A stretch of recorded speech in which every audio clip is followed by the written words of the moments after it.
and equitably and efficiently manufacture and distribute a vaccine.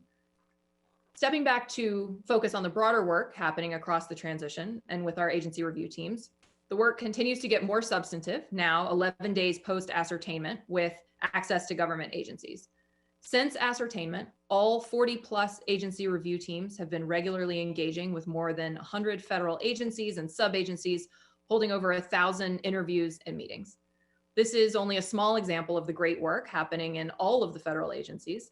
And as we've noted previously, much of the agency transition work is driven by career civil servants, and we continue to thank them for their commitment and dedication to their agencies and to the American people.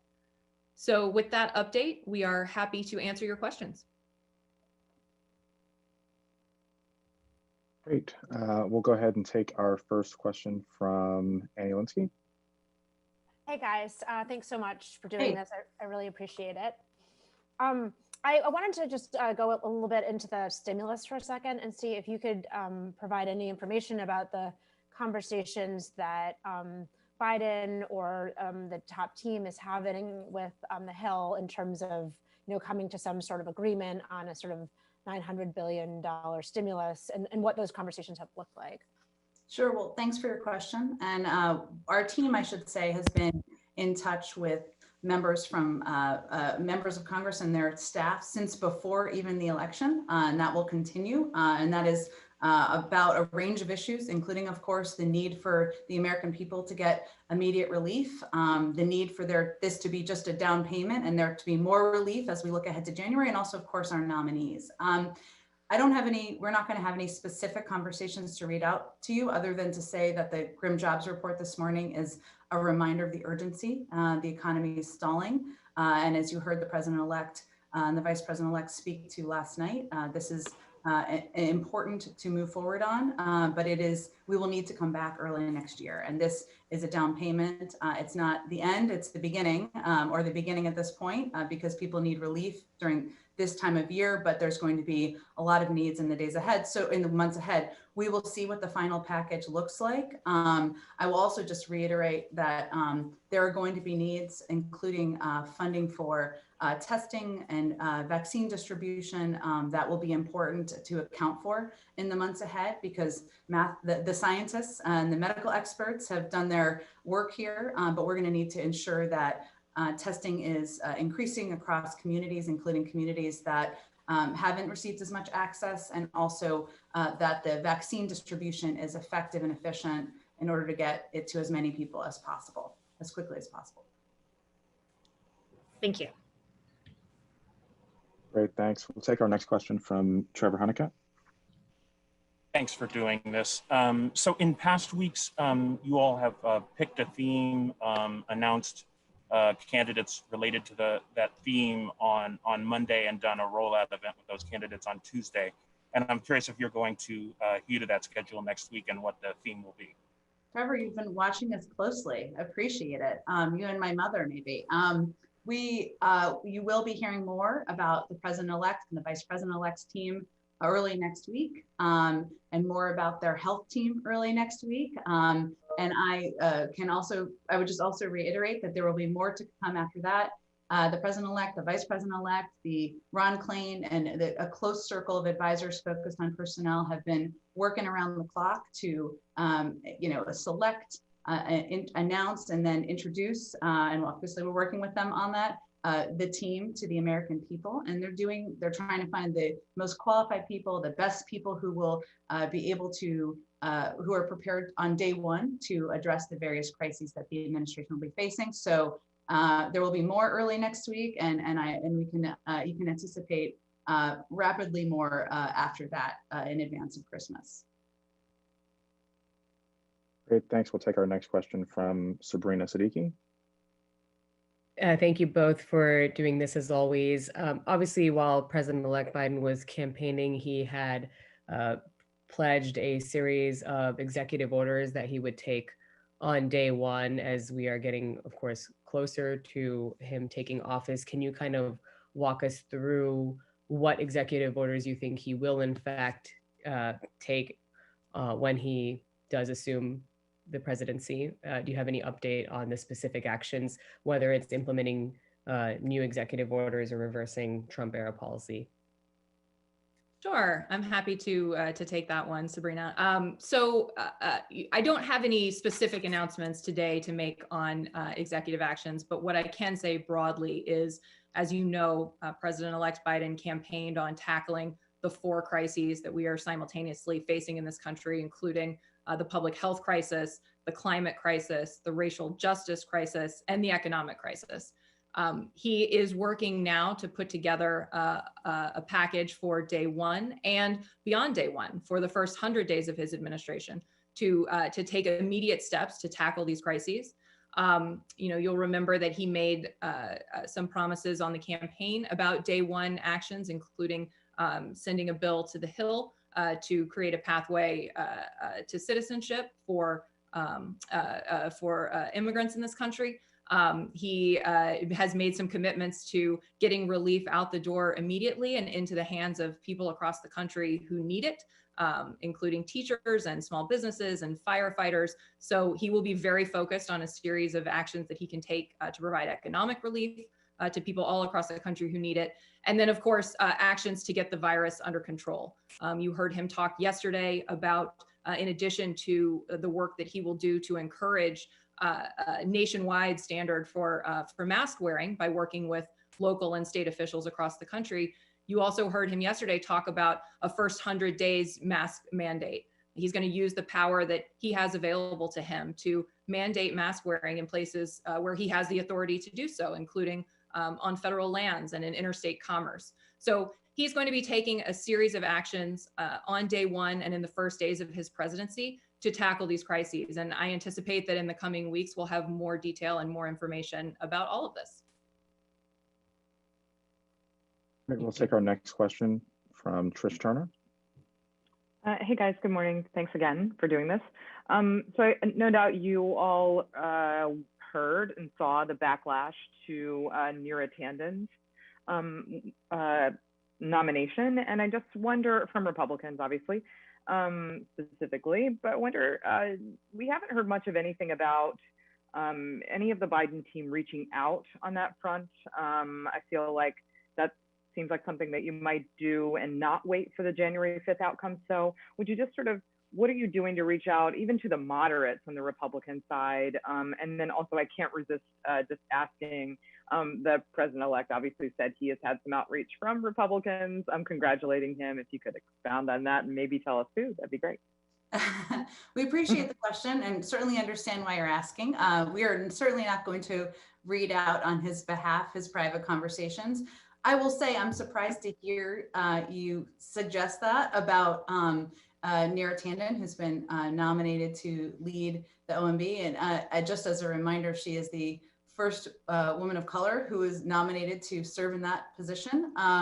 There has been extensive outreach on behalf of all of our nominees to Democratic and Republican offices. There has been a range of strong support and for her qualifications, for the connection, her personal story. And I know you may know this, Trish, but just for others, I mean, Neera is somebody who not only has decades of policy experience, but she is somebody who has lived experience, having, as a child, she benefited from Section 8 housing vouchers, from food stamps. She brings a fresh perspective to this role. And that's one of the reasons that the president-elect and the vice president-elect were so excited about nominating her. So, you know, I will just say, though, on nominations, we've all been, this is not any of our first rodeo, I don't think. We fully expected there to be some disagreement.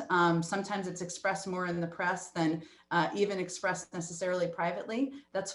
We fully expected that. But we also know the American people expect that the Senate will move forward in considering and confirming qualified nominees. And we certainly, we believe then the president-elect wouldn't have nominated anyone who he didn't feel was qualified and the right person for the job.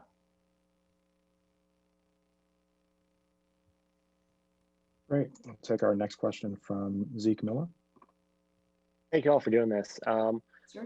Kate, as part of the agency review process and the interviews and meetings, has the president-elect's team identified any Trump administration officials that the president-elect would want to keep on, obviously leaving out careers, but focusing on political appointees and folks along the lines of Dr. Deborah Birx or Gina Haspel in either the COVID space or the national security space to create some continuity between the two administrations, or does he want a clean break?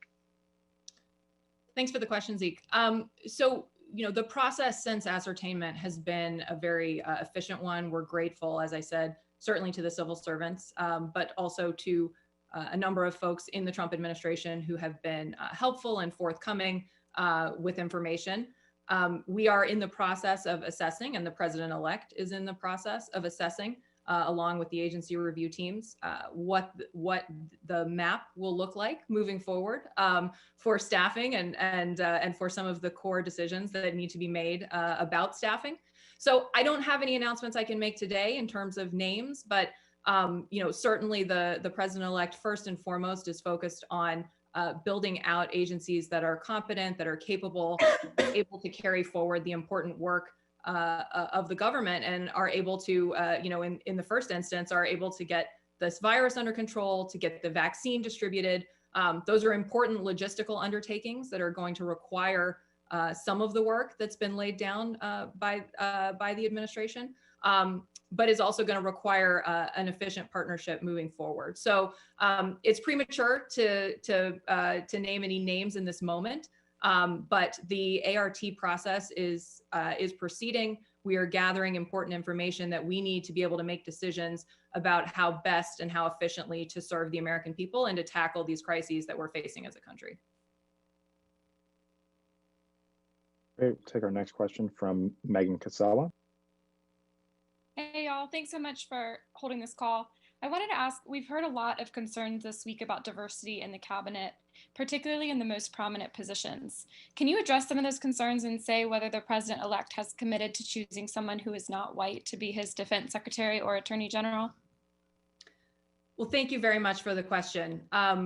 Look, what I would say first and foremost is, the president-elect certainly understands and hears and welcomes the voices that are pushing him on diversity. That is how we make progress in this country. The groups who are advocating for diverse names are doing their job. And as you heard the president-elect say in an interview last night, he's doing his. He has thus far put forward historic nominees for a number of these positions. And, I would remind you that we've only made 8 of 23 cabinet nominations at this point. So we are still very early in the process, and the president-elect is committed to selecting the most qualified individuals for each job, people who are going to bring diverse perspectives, who are going to bring diverse life stories to the table. I think he has shown that in the nominees that he's rolled out thus far. And he's certainly committed to continuing to do that as he makes these announcements as we move forward in the coming weeks.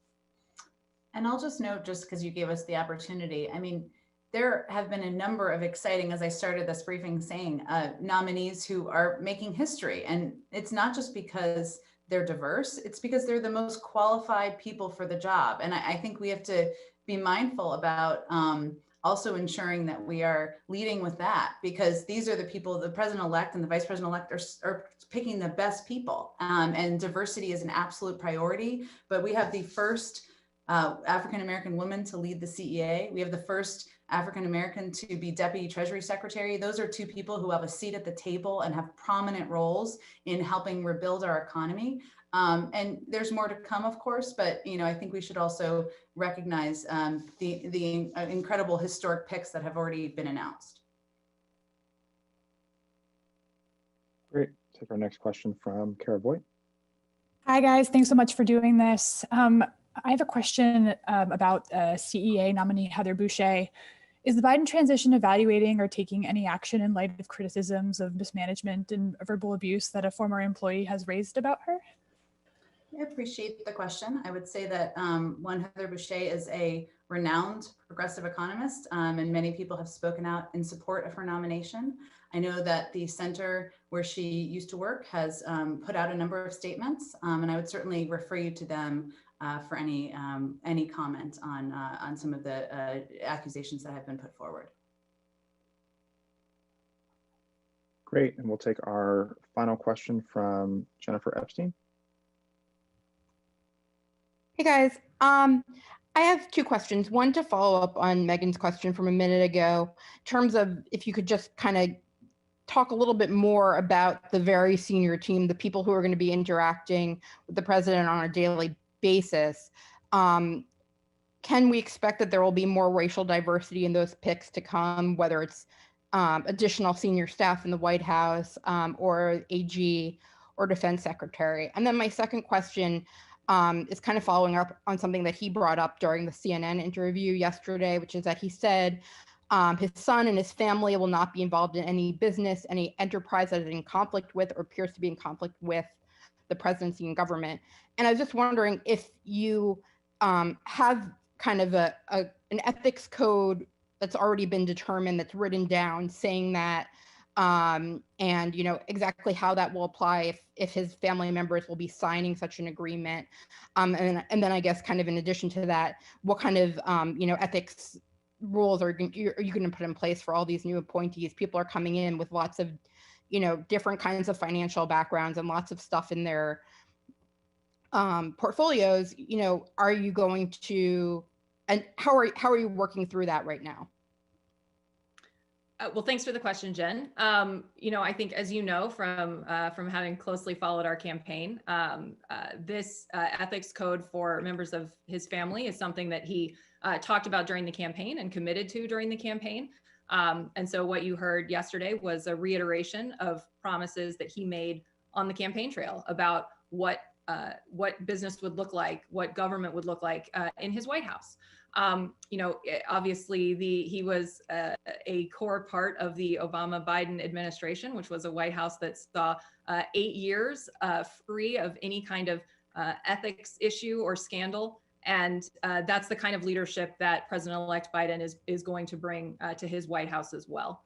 So in terms of more fulsome announcements about ethics codes and how it will apply to employees, I would expect that those are announcements that we will make in the coming weeks and months. But you can be assured that President-elect Biden is committed to the highest levels of ethical conduct in his White House. To the second piece of your question about diversity amongst the senior staff, I think we have rolled out thus far a diverse slate of senior staff, including people who are going to be helping to run some of the biggest departments in the White House, people who are going to have direct access to the president, who are diverse and come from diverse backgrounds. It's something that President-elect Biden feels incredibly strongly about. It was important to the way he put together his campaign, and it's important to the way he's putting together his White House. Again, I would go back to some of the things that Jen and I have said on this call already about the historic nature of some of the picks that have been made for the most senior jobs in government, both within the White House and within the cabinet. This is something that President-elect Biden takes incredibly seriously, and you see it evidenced in the historic people that he's put forward for these jobs. So as he continues to staff out his White House, maintaining an incredibly diverse set of perspectives around him will be critically important to him. Thanks so much, everyone. Thanks, everyone. Have a good day.